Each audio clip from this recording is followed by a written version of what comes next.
Hey everyone, Nick Engvall here. Before we get into today's episode, I want to tell you about some of the people that make the sneaker history community and this podcast possible. It's more important than ever to think about who you give your money to when you're buying clothing to go with your kicks. Our friends at Guilty Goods started their brand with a goal of giving back, especially to the communities that make sneaker culture possible. With every purchase from Guilty Goods, at least 10% of the proceeds are donated to organizations like Big Brothers and Big Sisters, the Susan G. Komen Foundation, the Movement for Black Lives, and many more.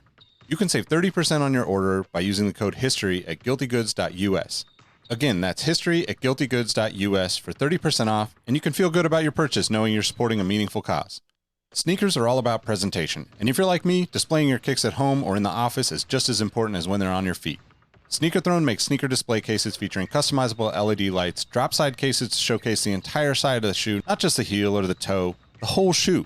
They've also got display cases for trading card collectors and hat collectors. To me, it's the perfect way to display your collection. You can save at least 10% on your Sneaker Throne order by using the code HISTORY at sneakerthrone.com. That's history at sneakerthrone.com. If you're a Patreon supporter or a member of our Discord community, you already know about Kicks with V hot sauce and his small batch, locally sourced hot sauce. V has been one of the biggest supporters of sneaker history and the podcast since the early days. He's currently the defending champion in our community trivia nights competition. Kicks with V hot sauce has been a huge hit with the community. You can save 10% on your order by using the code SneakerHistory10 at kickswithvhots.com. That's SneakerHistory10 at kickswithvhots.com. Now, you're probably here because you like sneakers, and if you join the Discord, you know our community is about so much more than that. Whether it's the marathon-like community calls, trivia night debates, the in-person meetups, or just sharing our favorite experiences, we found that although we have such different backgrounds, we all have some unexpected shared passions. Not only does the entire community look out for each other when it comes to releases, we're like a support group for life in general. You can join the Discord community for free by heading to the show notes of this episode. After you're done listening to this episode, tell someone you like their kicks today. You never know how far a simple compliment can take you, and we all know how good it feels to have someone show their appreciation. Now let's get into today's episode.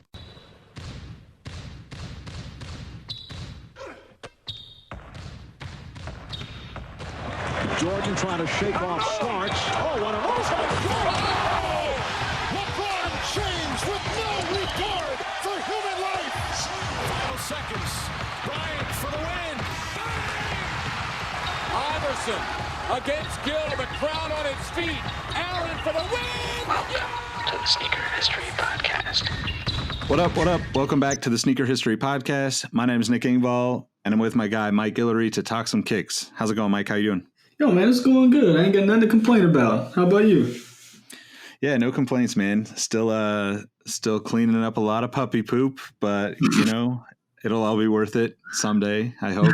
So Dang puppy poop. Hey, yeah, they're fun. I mean, once you get past that stage of like, you know, doing their business in the house, it's easy sailing. Yeah, yep. It's a good challenge though, and you know, she hasn't really chewed on any sneakers yet, so I can't complain. Hey, there you go. I told you gotta keep those locked up. Just don't let her near them. Yeah, yep, exactly. So before we get into the show, we want to talk about some business. We finally got a review after a few weeks of a dry spell. So it's a Please Fix It 13. Left us a review on iTunes, said, enjoyed this thoroughly. Just when I thought sneakers couldn't infiltrate my life anymore, I recently discovered that I'm even into listening to people talk about them. This is an intelligent, entertaining version of a sneaker podcast. Thank you guys. Keep it up. Well, thanks, man. Yeah, appreciate that. Thank you. Please Fix It 13 for the review. If you have a moment, head over to iTunes, drop us a review. Really helps us, you know, continue to expand and grow the community here around the podcast and around sneaker history. And if you're really into what we do, check out our Patreon, patreon.com/sneakerhistory. We drop an extra episode of the podcast, usually every week or every other week over there. And a lot of various content in between those drops as well. You can join for as little as $5 a month. And it really helps us to keep the quality of the episode, the quality of the audio up, and, you know, keeps us going with, getting us a little bit more opportunities to do more and, create some t-shirts and stickers and all those things. So, we appreciate all of you, regardless of whether you're a Patreon member, but if you do want to support us a little bit more, that would be super dope if you wanted to head over to patreon.com/sneakerhistory. Yeah, man. Guys, we've almost hit a year now, so thank y'all for helping us go strong for this long. Yeah, it's crazy, man. I mean, I'm super thankful for everybody listening, and for you and Robbie and Ro now, contributing and helping, cranking these episodes out, because one, like, I love talking to you guys about this stuff, and I this is like my way of staying up, because I typically don't have a whole lot of time during my normal day to be looking at this stuff, even though, like, I'm doing social media all the time, and I'm, writing for people all over the place and doing a bunch of work around footwear. The news stuff and what's going on is always a challenge to keep up on when it's not like something I'm doing, to get paid to do or making a living at. Yeah. So this has been really dope for me for the last year to be able to, like, have you guys to be, shooting ideas to and talking to all this stuff. And yeah, man, like almost a year, almost 100 episodes. So Crazy. It's wild. But speaking of wild stuff, we want to talk about the crazy shit that people do to even try to get sneakers on this episode. But before we get to that, we're gonna get into some Rockin and Coppin. So what's on your feet today, Mike? And what are you looking at Coppin this week? Yeah, man. I still got the same shoes on my feet. It's been the LeBron 7s All-Star game, but actually mixed it up a little bit as well with the my Eric Emanuel Answer 5s. Those things are just solid, like all the way around. If you don't have a pair, snag a pair, because they're under retail and super underappreciated. On a radar right now, I just pulled the trigger on a pair of ZX 8000 light aquas. The consortium release, $110 from the 150 they were. So that was a pretty good steal. And I mean, I don't know, not too many other things on the list. I mean, I'm still eyeing the D-Rose All-Star games, the Simeons, and then the of course, I'm trying to convince myself that $200 for a pair of plums is okay. But yeah. Oh man, so I'm excited to see what you think of those aquas. That's one of my favorite shoes, and I haven't had a pair for a while, so I'm definitely looking for those as well. But today I actually rocked the DC Shoes Williams, Stevie Williams, OG retro, like the gray and yellow. I'll post that up on my Twitter as soon as we finish recording. But I guess, like, as far as what I'm copping, or what I'm looking to cop, I didn't pull the trigger today, and I haven't been back on this evening, but I saw that Nike threw the Nike Air Max 90 30th anniversary onto Nike by You, formerly Nike ID.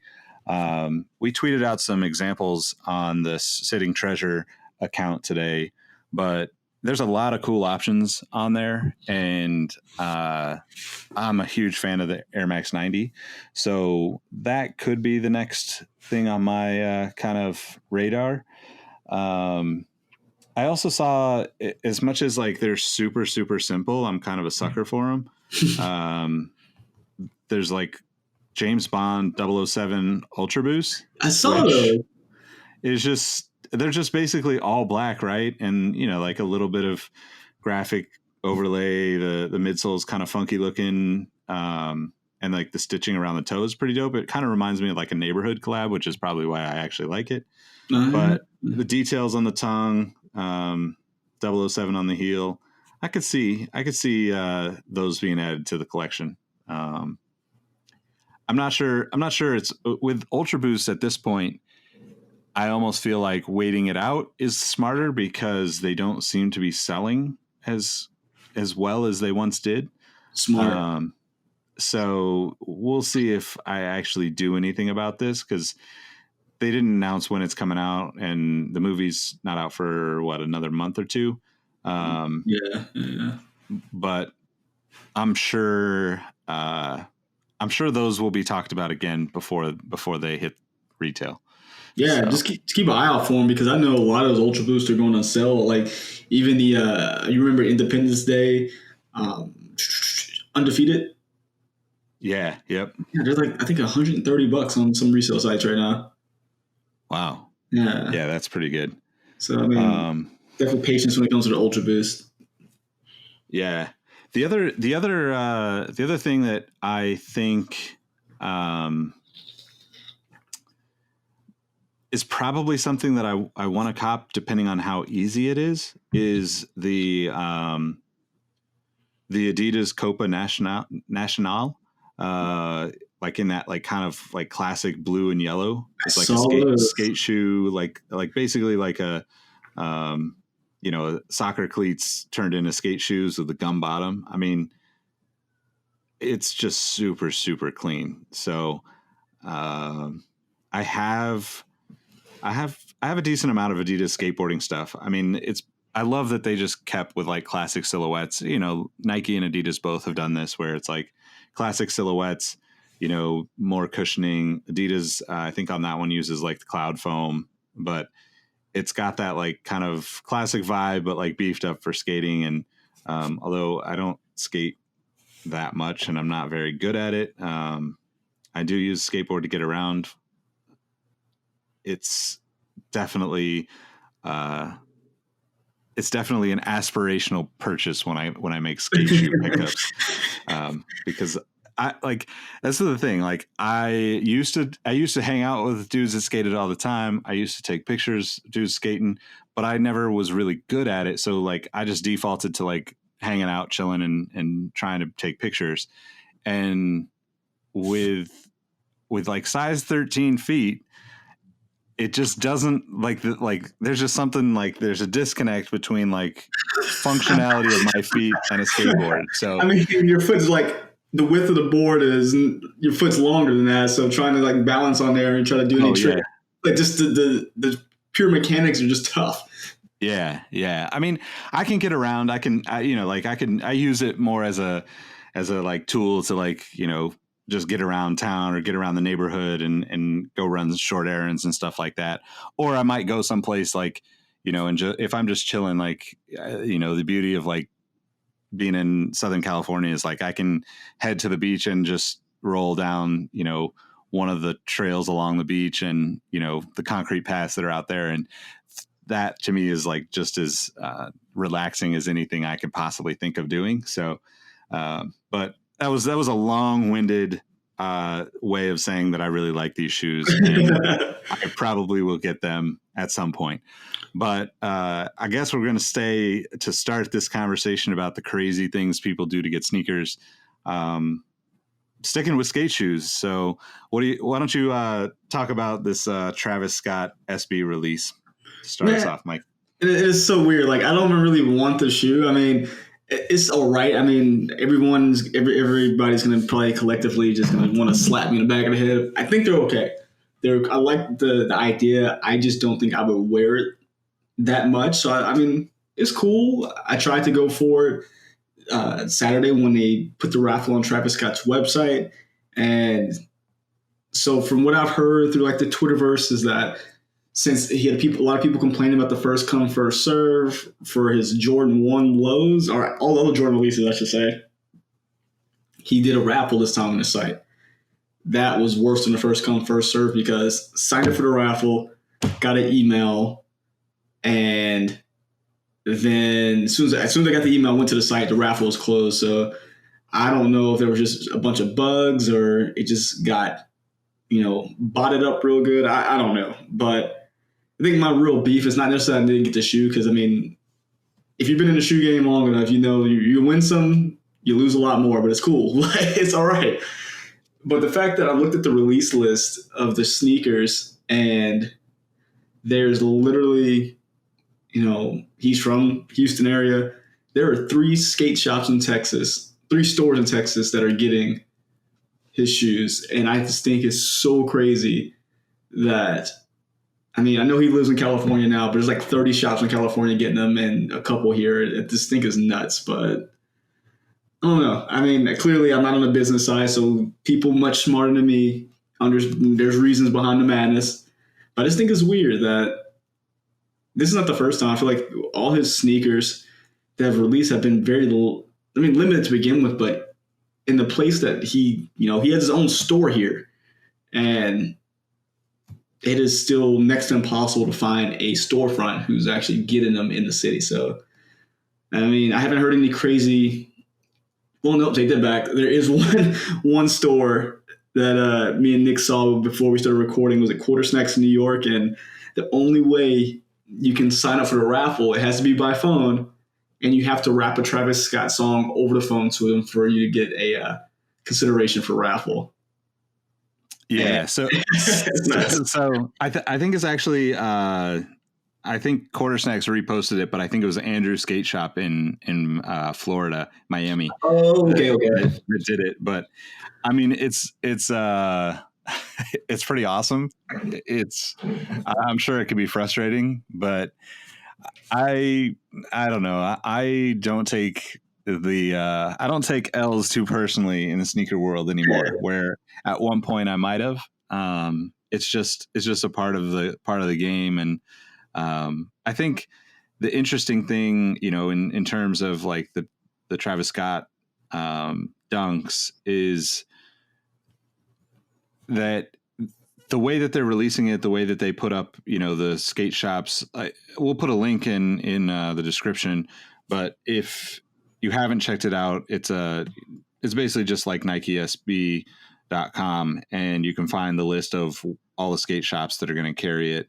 I look through the list, and there's a lot of like old school skate shops, 510 skateboarding up in the Bay Area, Brooklyn Projects here in LA, DLX and FTC in San Francisco, Overload, Atlas, PLA up in Sacramento, like Undefeated. It was really interesting that Supreme was on the list because I don't remember them releasing other people's shoes very often.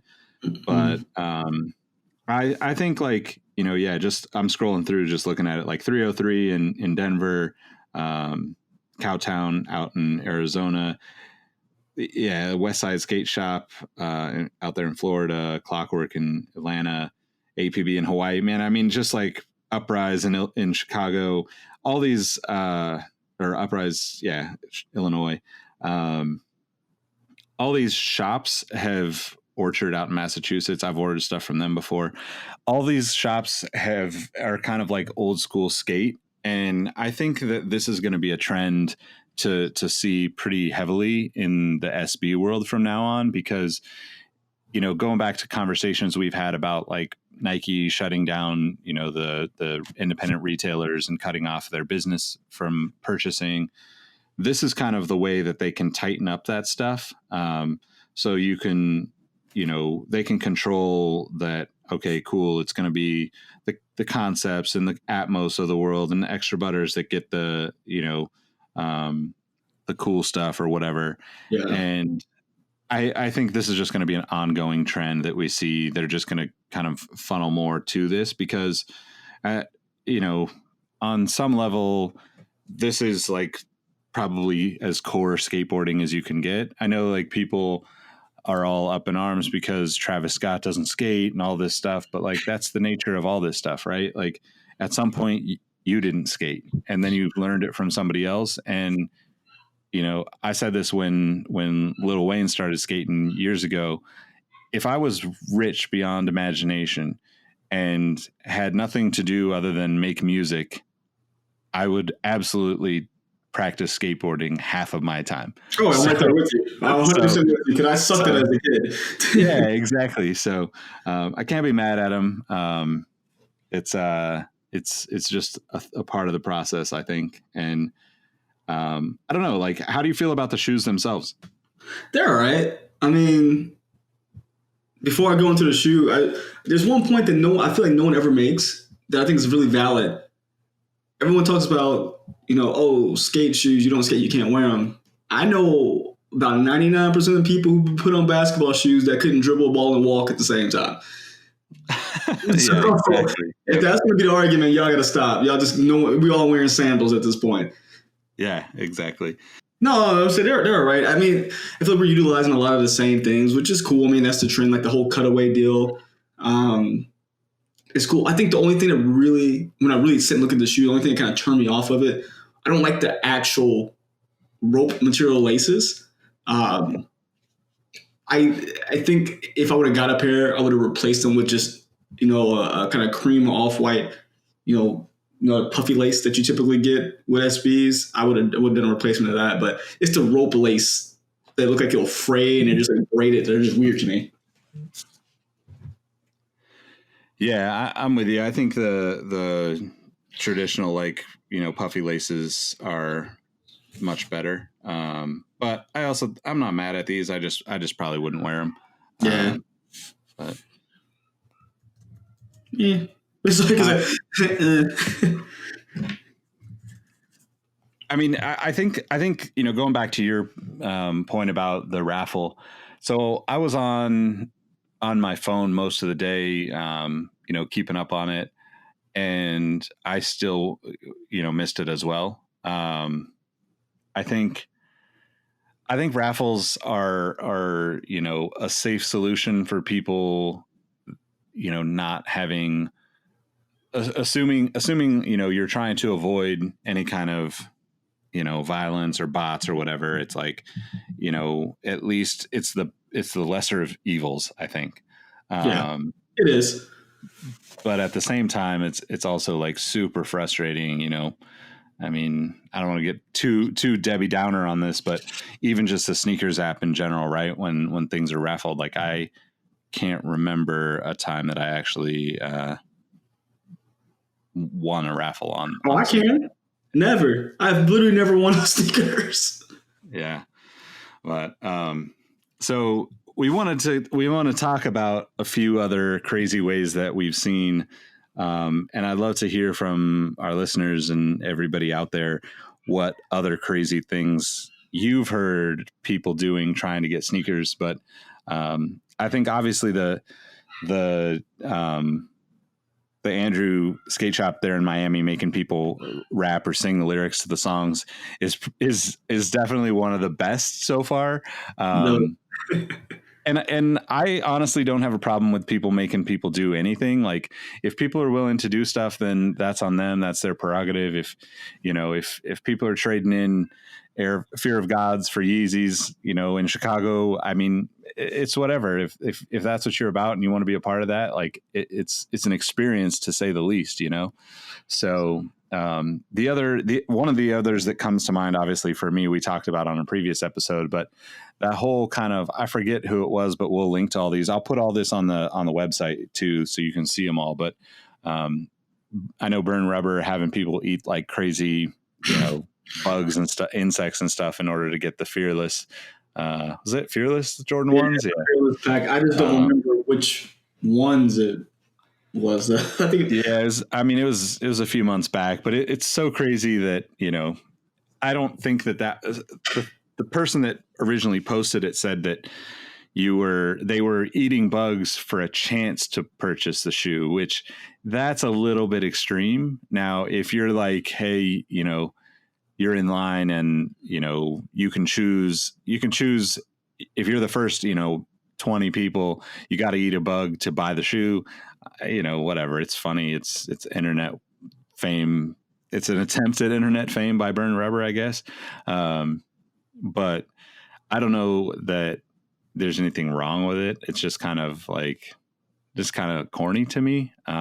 But it's also not something that they're trying to appeal to me, right? Because I'm not out there standing in line, and it's something like if I was a active YouTube creator, I'd probably be all about that kind of stuff because that's the type of stuff that goes viral or ends up on TikTok and you have millions of views, and those are the kind of crazy things that the internet seems to like. So I can't be mad that stores are trying to figure out ways to do that stuff. But yeah, and I have to, I have to see it that way. If people have the cognitive ability to make choices to do things or not to do them, I think what always gets me a lot of times, I'm like, I hate when people are made to look like fools, and I almost feel like people are going to take advantage of them. Like, well, these are grown butt people making choices, so I guess I can't really put it on the store so much anymore. I have to really sit here thinking about it because I don't need to have this if I had to do something silly. Like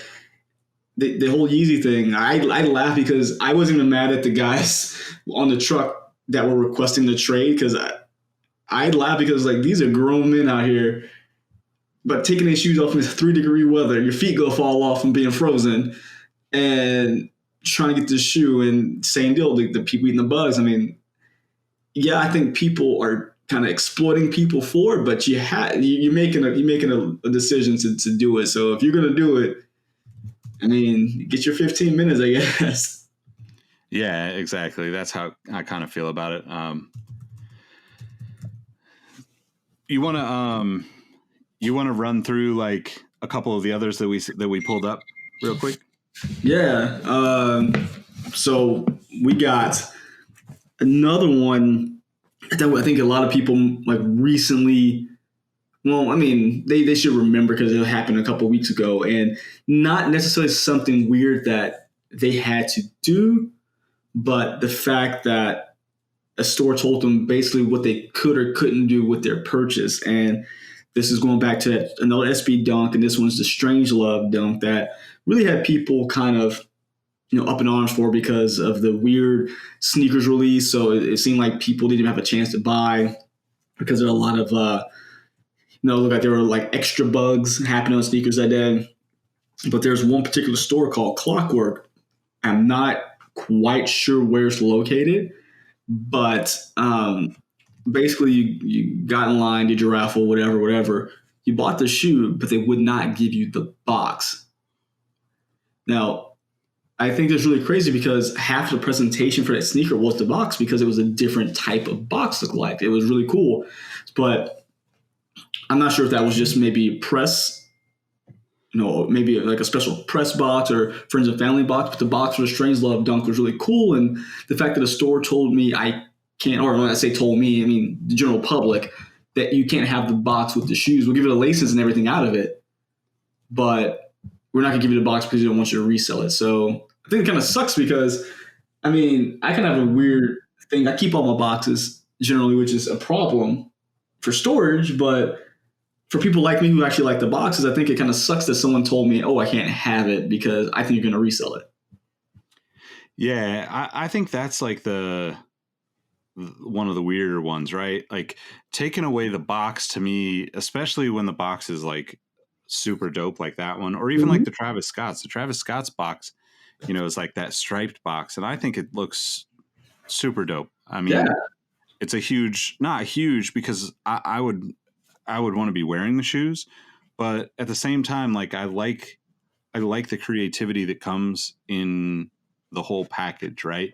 And I relate sneakers in a lot of ways to, like, if you are old enough to have bought CDs or cassettes or vinyl, and those early experiences of that, like I was one of those people that would open up, I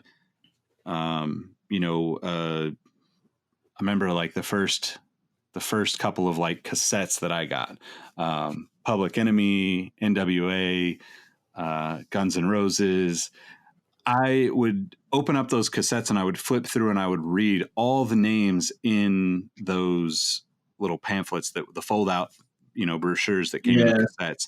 And the same thing with CDs, like that was how I found new music in a lot of ways. And then like, eventually I'm sure a lot of people listening remember like the No Limit, records era of hip hop, right? Like they turned that into their like crazy marketing. And to me, like all of that was a part of the artist's expression, right? And, there's so many moments where you can look back and look at like, I mean, we just talked about it on social recently, but like Tupac's Fila, Grant Hill's in the Grant Hill 2 in his All Eyes on Me album, right? Like, I think it was like, the anniversary a few days back. And those are the kind of things that are so powerful because you're wanting to portray more than just what the music portrays, right? Yep. And especially back in the day, that was that much more important because you didn't have social media to do that. I look at sneakers in that same way. Like I love shoes that that come with a ton of laces. In fact, I just had a thought. I'll wear one of the shoes that I think was just a crazy, crazy concept back in the day tomorrow. And, you know, the fact that shoes come with all these extra things, and whether it's keychains or extra laces or, you know, there's so many different things, you know, like Jordan started all this, right? Like having the CDs in there, having the briefcase, all the different, like, even just like I was thinking about like the 20s a few days ago, and like the little like mesh bags that came in the 20s, and like all the little extra accoutrements that come with these sneakers are an important part of the stories behind them. So regardless of whether I want to resell a shoe or wear a shoe, all those things are super important to me. Now, I don't necessarily keep them all together all the time. Like, I'm not a very organized person. So a lot of times, like little things like a keychain from a pair of shoes ends up, you know, being like, never to be found again. And then 10 years later, I'm like, oh shit, I remember when this came out. What happened to the shoes? But yeah, that's a really weird choice to keep the boxes. What are they doing with them? What are they doing with the boxes? Yeah, it makes you wonder. And you know, I think this is the other challenge with like social media is you never see the end of the story. Like going back to the Yeezy conversation around All-Star, you know, the guys that traded in their fear of gods ended up getting their shoes back. And that was not all over the internet the way the pictures of them trading in the shoe or the video of them trading in the fear of gods was, right? Yeah. So it's definitely possible that, you know, Strangelove, you know, maybe I don't know, maybe you came back and picked up the box, or Clockwork, sorry, not Strangelove. Maybe you come back and like, you know, pick up the box later on or something, right? Like just to prove that you wanted it. I don't know. There's ways around, and they can still get the buzz of like, oh yeah, we're not selling the boxes. And I don't know, maybe I'm just kind of spitballing about it, but yeah, I hope that was. I hope that's the case, because I mean, it's just like a thing. It's just a part of the event for me. Like, I don't want to. And I feel weird. Like, if I'm paying the whole, you know, I mean, SBs are typically cheaper than most. If I'm paying a whole, you know, between $100 and $120, the cost of the box was included in that. So I want my entire purchase. Well, and keeping it, you know, keeping it nice, especially with the materials that are on that Strangelove. Yeah, it's hitting straight in the weather as soon as you walk out of there in a dirty feet. So it makes you wonder. I mean, and so one of the other things that you see a lot of in the sneaker world is like having people come into the store and do a kickflip or ollie or something on their board or whatever in order to buy a pair. And I always wonder about that, where like you have to do it in the shoe that you're buying, or is it like, you know, a lot of people buy shoes to skate in and then buy shoes to wear or collect, right? Not everybody's like, I'm just going to go tear up this pair of Dunks. Now I know that that's the story that's told, but even if you look at like, you know, let's look at Eric Costin, right? Like Eric Costin has a massive sneaker collection. He also destroys his shoes skating. That doesn't mean that he doesn't buy multiples of shoes or get multiples of shoes. You know, like he's not going to go skate in his last pair of his signature models from years back. He's going to skate in a shoe that he knows he can get a duplicate of, because he's really passionate about the kind of story and collectability of the sneakers that he's had over the years. So I think there's a lot of middle ground. And when people try to do like the extremism of how you get to the option to purchase a pair of shoes, it ends up being kind of forced, in my opinion. But I think that, you know, there's a lot of other ways that, you know, people can try and do things. So, I don't know what else is on the list of crazy ways that people have had to buy a pair of shoes. So I got another one. This one doesn't really bother me so much, but I know it does bother a lot of people. Because me, I will actually put the shoe on in the store. If it's something I really want it, and I'm just like the first stop of my day is picking them up, I'll put them on right in the store, just spend the rest of my day in them. But I've seen some shops. It's been mostly, I think it was a couple Jordan 1 releases where you go in, you buy the shoe if you want to raffle, but you have to take your shoes off, put them in the box, and then wear your new ones out. And I think it's hilarious. I mean, I got you. Reselling's a business. You got to make your money wherever you do, whatever. But I think it's hilarious where you saw guys walking straight penguin style out of the store, and as soon as you get out the store, taking them off and like scrubbing the outsoles. It's just so weird. Yeah, I'm with you. I mean, I'm one of those people that loves to wear the shoes out of the store. I mean, that's the thing I miss about, being like a teenager and having that like just super excitement to like walk out of a store. That's why I try to buy from retail stores as opposed to buying online.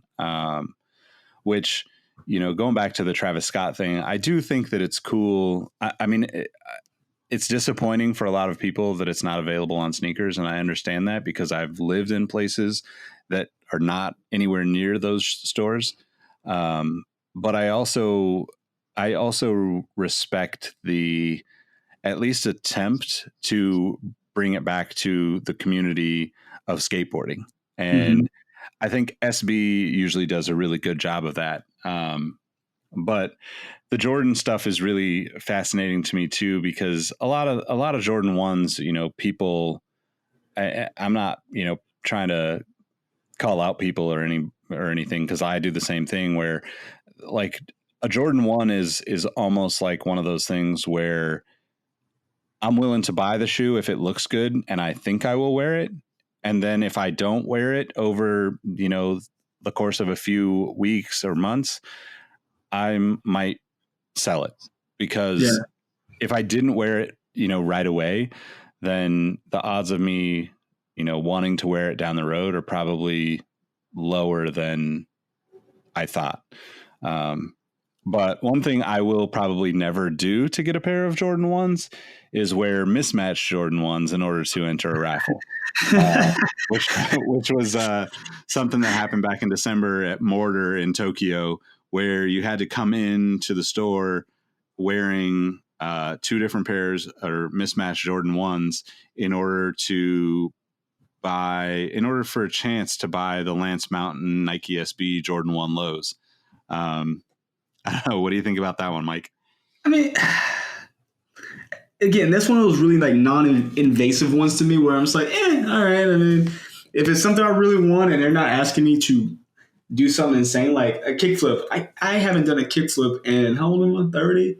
I ain't done a kickflip in probably 15 years. So wearing a mismatched pair of shoes just for a moment ain't gonna hurt me too bad. It's gonna irk me, but yeah, because you know how I feel. I'm really like, it's taken me this long to even wear some of some of the mismatched shoes that have come out. So doing it like someone telling me to do it is really rough.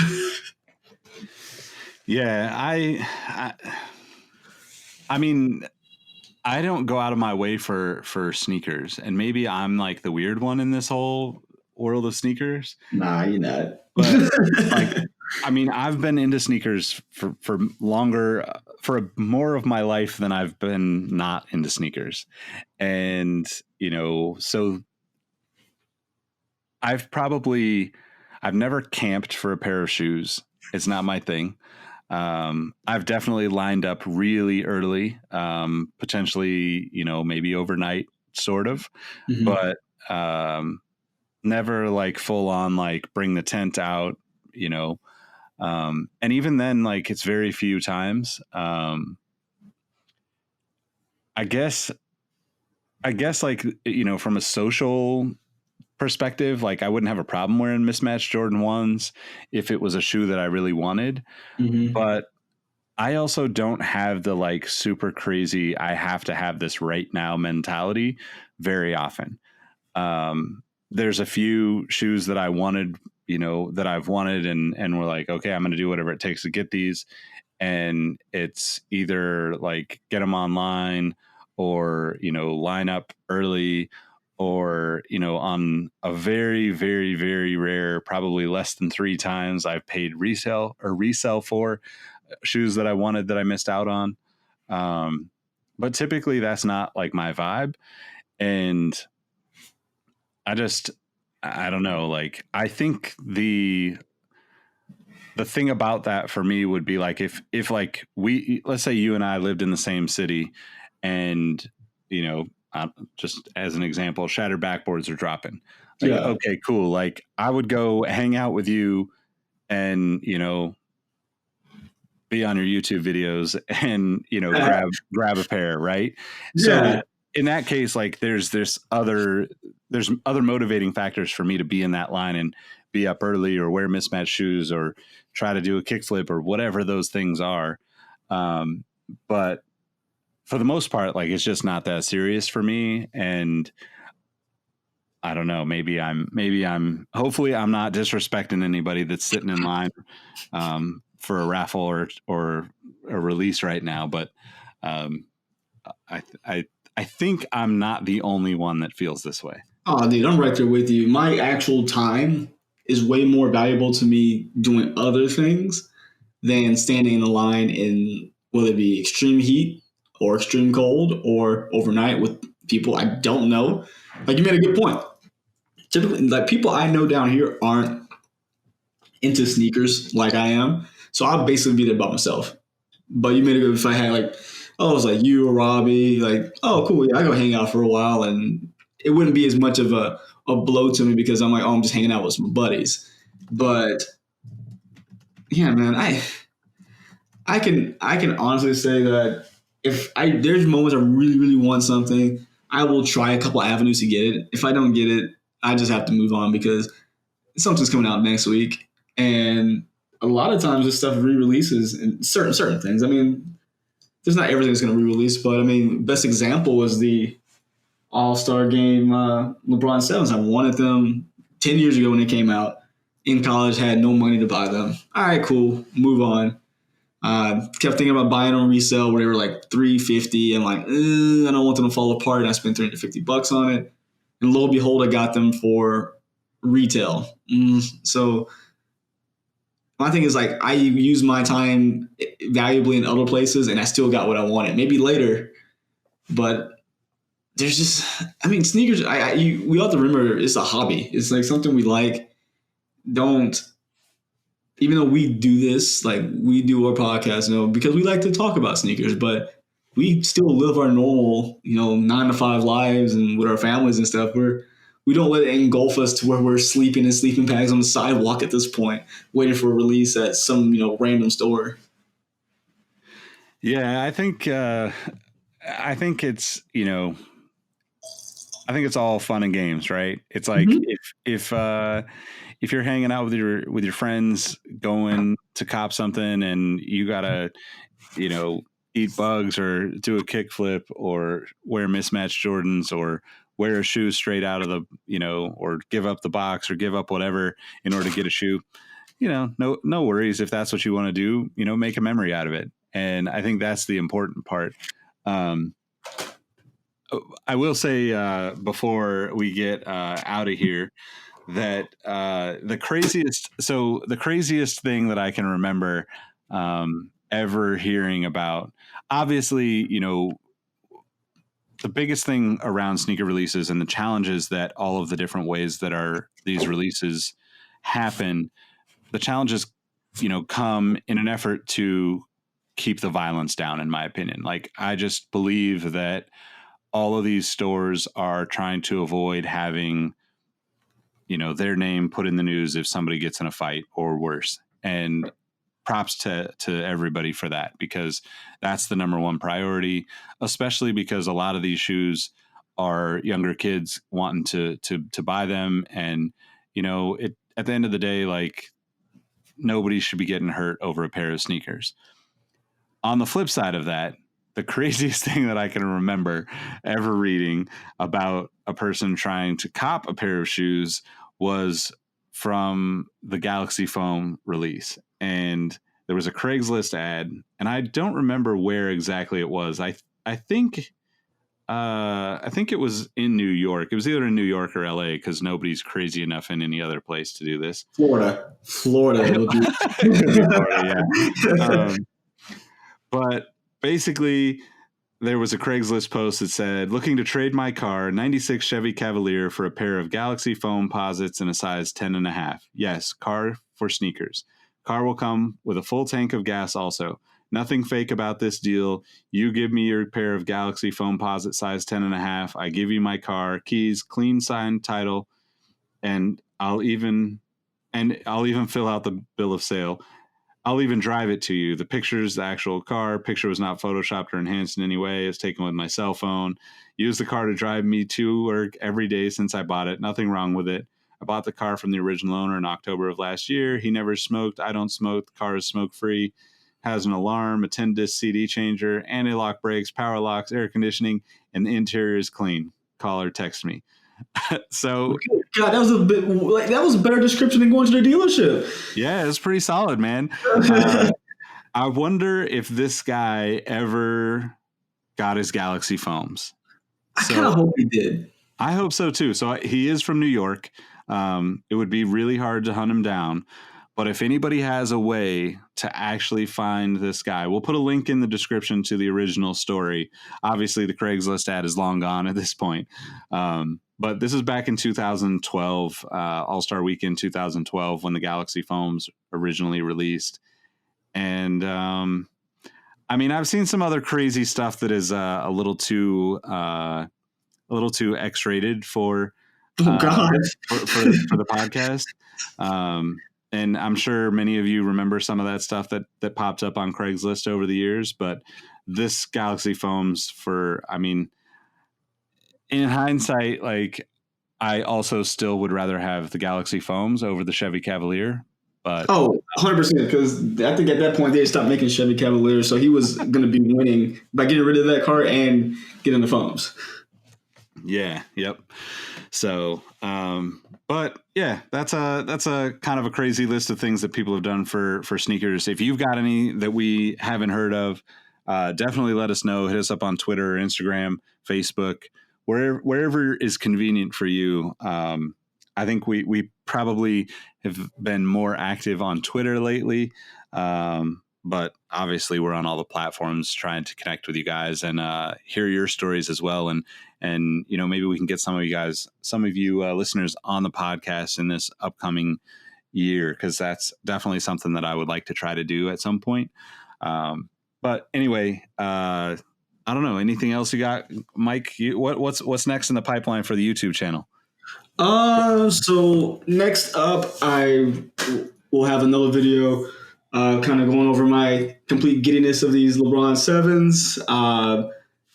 Got a sitting treasure video coming down the pipe with these Adidas I just ordered. And hopefully I can give you guys a video of me making a poor decision of purchasing this stupid pair of Dunks that won't leave my brain. And you guys will see my either see me cry or see me excited. So one of the two. Nice. Looking forward to either of those things, I guess. Hopefully we go in the latter part. Not being sad for making this purchase.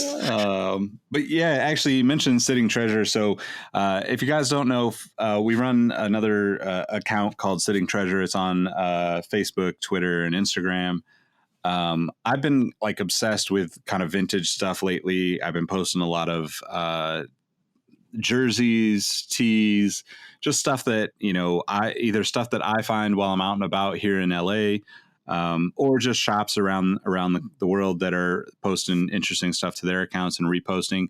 And I'm going to try to be more active on there. So make sure you're following either, at Sitting Treasure on Twitter, Instagram, and Facebook. But otherwise, we'll get out of here and we'll let you get back to your day. And hopefully you guys are able to have some luck with these Travis Scotts if you're after them. And if you are, definitely post up your pictures and tag us in them, especially if you get creative and do the tearaway thing, because I love seeing the creativity. But my name's Nick Engvall. You can follow me at Nick Engvall on all platforms. And more importantly, just follow at Sneaker History and at Sneaker History and at Sitting Treasure. And Mike, let them know how they can find you. Yeah, find me Course of Sneaker History first and foremost. Also Instagram and Twitter at MadWatcher789. YouTube, which you guys have been great with this new YouTube project of mine at Mike Guillory. And guys, also to Travis Scott's videotape if there's anything crazy you have to do for like the raffle or anything. We would love to just make a compilation of like these silly raffles and just kind of put them up for the world to see. Yeah, that would be awesome. Yeah, for sure. Good call. But yeah, we appreciate y'all listening, and we'll catch you next time. Peace. See ya.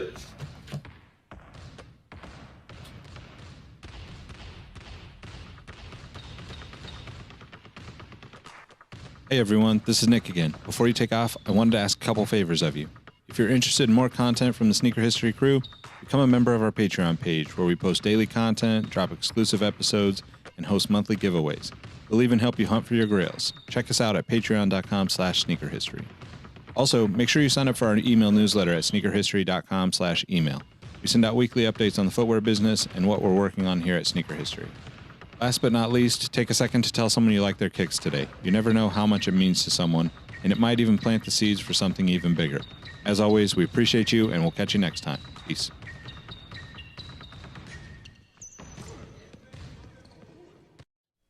Hey everyone, this is Nick again. Before you take off, do us a solid and head over to Apple Podcasts to leave us a review. Give us a rating on Spotify and Amazon Music, and make sure you're subscribed to our YouTube channel because we have even more video content coming soon.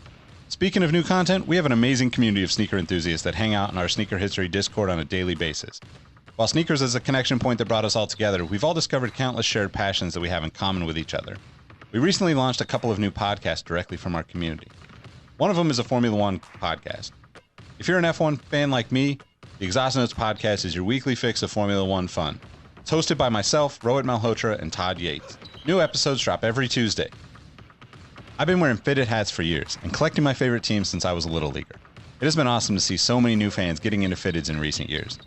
Crown and Stitch is our new talk show about fitted hats with Dexter, Keith, and myself, where we talk about fitted hats, snapbacks, throw in some obscure hats because we all kind of like some funky stuff once in a while, don't we? Copping, collecting, and so much more. New episodes drop every Wednesday. Hit the links in the show notes for this episode to give our new shows a listen, and be on the lookout for more new podcasts dropping soon. Last but not least, tell someone you like their kicks today. You never know how far a simple compliment can take you, and we all know how good it feels to have someone show their appreciation. Thank you all for the support, and we'll catch you on the next episode. Peace.